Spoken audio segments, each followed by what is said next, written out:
Last time on the results-driven Fitness show.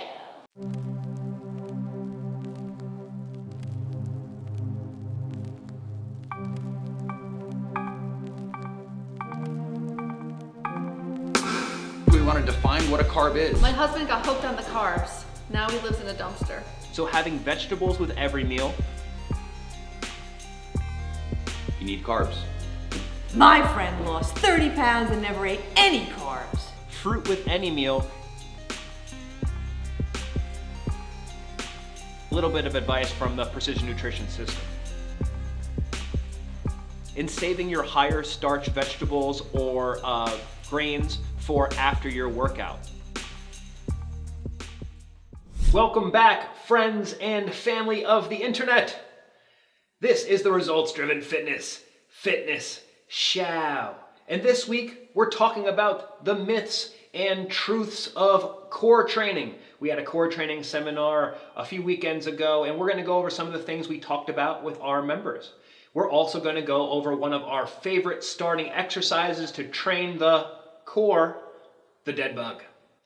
Then we're going to go into food journaling, why we think you should food journal, and really just the X's and O's of how to do it.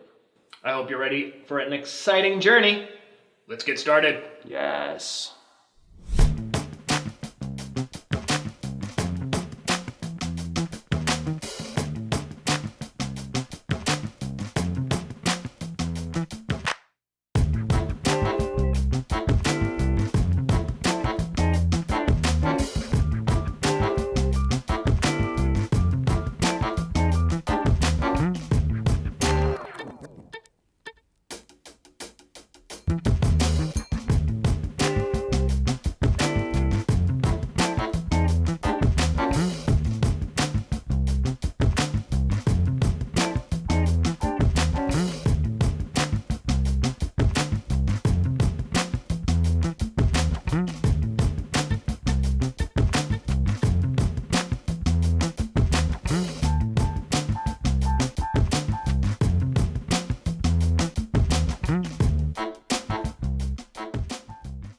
Welcome back, friends.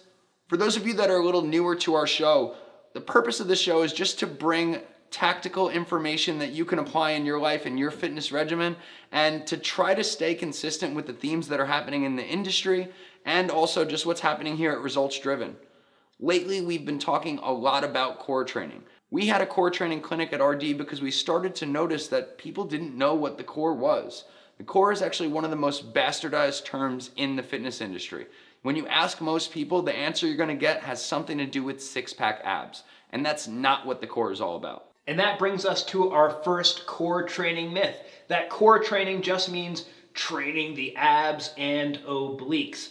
Just because you're feeling it in your abs or on the side of your abs and your obliques doesn't mean that you're actually training the core. So that brings us to our first core training truth. True that. That core training is much more than your abs and obliques. It's basically everything except your head, arms, and legs. Two people I recommend you following for some of the best fitness advice in the industry would be Charlie Weingroff and Mark Chang. Charlie talks about the core being everything from your ears to your kneecaps. And Dr. Chang talks about the 4 knots of Chinese medicine, which is your shoulders and your hips, and training everything in between. If we're going to talk about the core being everything on your body except for your arms, legs, and your head, we have to differentiate between the different types of muscles involved in the core. We have prime movers and stabilizers. Prime movers are the larger muscles that are meant to do just that, move your body, where the stabilizers are muscles that serve to stabilize the body. They're meant to be reactive. The big problem that we see with typical core training is you're training those stabilizing muscles as prime movers. This brings us to core training myth number 2, the fact that you should train the core primarily through trunk flexion and rotation. The classic picture of a strong core is typically six-pack abs, a ripped, lean midsection. And I get why people think that. If you see somebody with big arms, you're going to assume they did a lot of bicep curls. And that's where core training truth number 2 comes in, where we think of core training as the arms and limbs moving around a stable spine. Core training is meant to enhance your life. So when we think of core exercises or times where core training will help apply to your daily life, when done properly, we're thinking about picking up a bag of dog food or carrying your groceries, getting up and down off the floor. Like Ed said before, your core has to reactively fire to keep your spine in a stable, safe position. That's what core training is. It's supposed to reinforce a safe core position for your daily life outside of the gym. Now, for anyone out there that has done some of those life activities and tweaked their back or felt some pain, a lot of times what happens is if you have a lack of mobility at one of the four knots, at the shoulders, the hips, or even the mid-back, the thoracic spine, then what happens is you get movement from the wrong place. So before we address any of this, we're making sure to restore mobility and then learning how to stabilize the spine. And we practice what we preach. When we had the core training seminar a few weeks ago, we started the seminar with some kind of hip mobility exercise, shoulder and scapular mobility exercises, and some thoracic spine mobility exercises. Then we went into just a basic core exercise to get everybody going. And that's this exercise right now called the Deadbug. Squash that shit. What's up, friends? Coach Ed here with your 60-second fit tip. Coach Mike was busy combing his hair.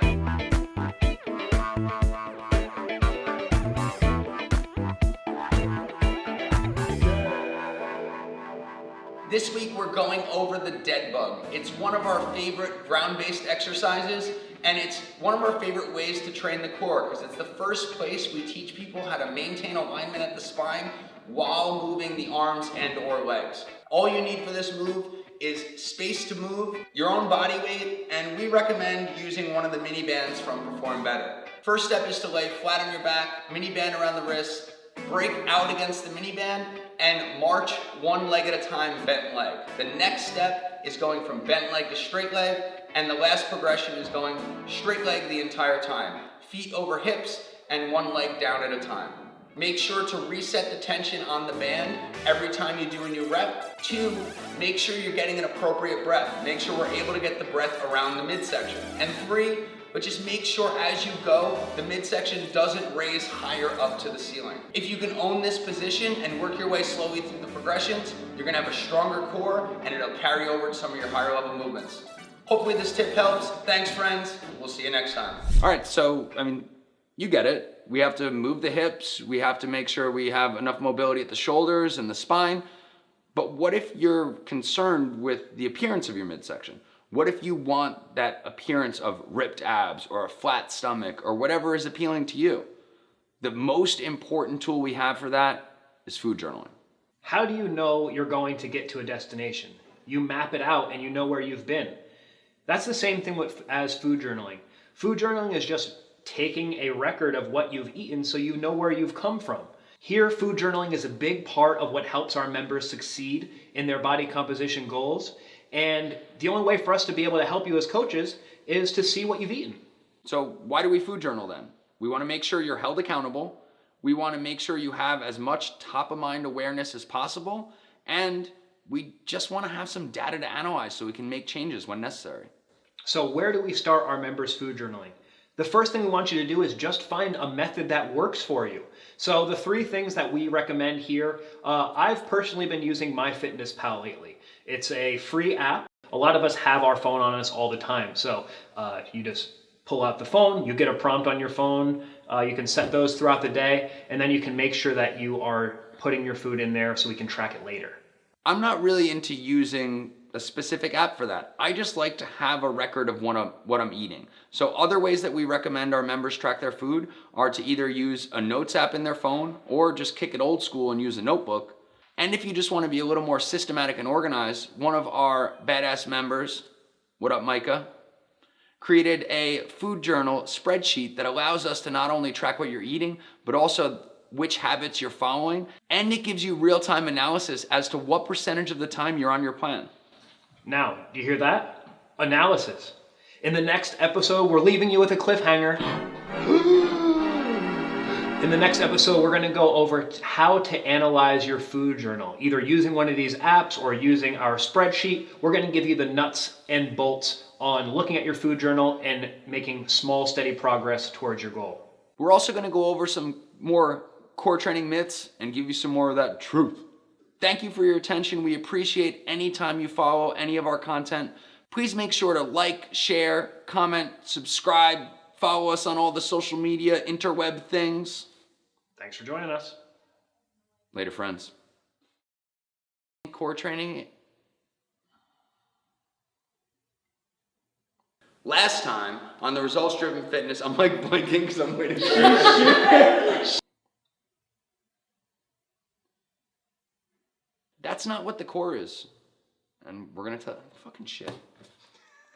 Last time on the results-driven. Come on, get it together.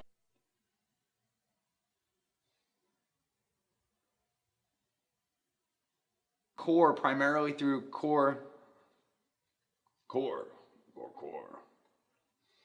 Last time on the results. Last time!